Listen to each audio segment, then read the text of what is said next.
Our topic today is about the increasing warming trend we see in the region and what we can do to protect ourselves and those most vulnerable. I'm very pleased to welcome David Handula, who was recently appointed as the first director of the newly created City of Phoenix Office of Heat Response and Mitigation. Congratulations on that. Thank you, and thank you for having me. So David, we've experienced increasing warmer days and nights in the region over the last couple of decades even. From the big picture perspective, give us your thoughts on how your office can help us deal with this heat issue, and is there a way out of it?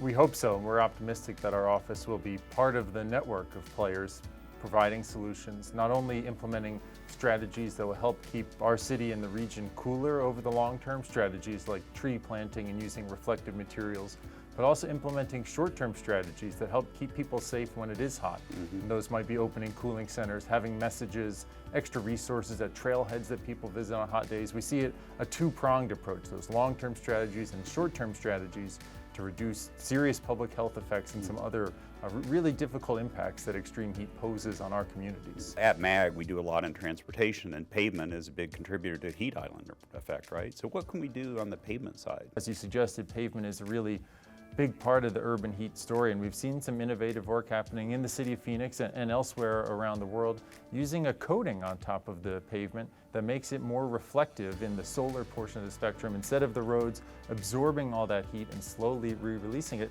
let's get it out of here right away, reflect it back into space. That can help keep the road surface cooler. That might make the pavement last longer, and it can also help keep those surfaces and our neighborhoods cooler and more comfortable. Some of our most vulnerable people are out on the streets.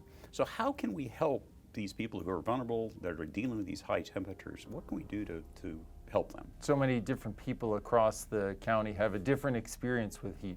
For some people, maybe it's a minor nuisance or inconvenience. And for others, it really is a daily catastrophe that they're facing. That includes people without regular access to shelter. When we look at the health statistics that the county health department puts together, we see that in a typical year, more than a half, maybe sometimes 2/3 the people who suffer a heat-associated death are experiencing homelessness. So we know that's a community that we really need to be focusing on in designing our heat response strategies. And there's no more important partner than MAG in the conversation about getting people access to cooled space in the summer months. MAG is the regional coordinator of what we call the Heat Relief Network, providing cooling centers, hydration stations, and other types of amenities and facilities that can help move cooling and hydration resources around this county in the summer. Yeah. We certainly are proud of the MAG Heat Relief Network. We're up to 260 organizations who participate in this. More is better, certainly. So what can individual businesses and individuals do to support this effort? We know there's incredible demand for cooling and water when we visit cooling centers, and if a facility has the means to join the Heat Relief Network as a cooling center, as a hydration station, particularly folks that can fill in some of the gaps in our network, weekends and non-traditional business hours outside of that 9 to 5 period, that's critically important. There's a way to participate, and I encourage anyone interested to contact MAG to get involved. So Dave, we know that the homeless population is increasing. Our point-in-time count in January showed over a 30% increase in the unsheltered homeless population. What can people do to stay safe in the summertime? Well, there are a couple interesting parts of the question there. Just to go back to the point-in-time data, it's such a critical resource for shaping the heat relief program, understanding how many people are unsheltered in the community, where they tend to be. That can help us answer the question, where should we be trying to bring more cooling centers and hydration stations into the network? So MAG is not only playing this critical role in coordinating the Heat Relief Network, but also collecting the information that helps shape what the network looks like every year. Every one of those additional people who are unsheltered is really at high risk of heat illness this summer.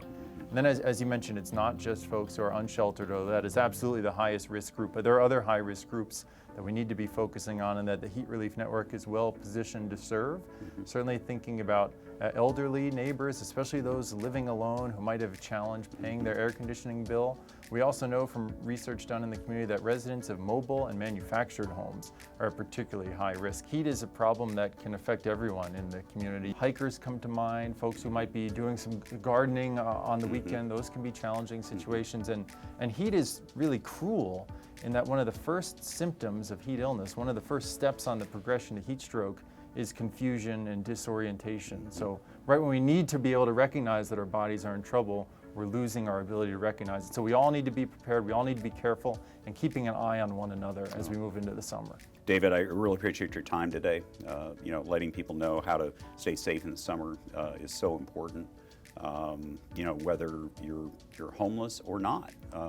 I've had almost heat stroke a couple of times too, and it's not a pleasant feeling, no doubt about it. So I really appreciate your efforts. Thanks to Mayor Gallego and the City of Phoenix Council for really taking the initiative and being proactive about helping us deal with rising temperatures in this region.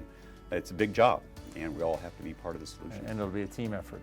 Absolutely. Thank you. Yeah, thank you very much. I appreciate it.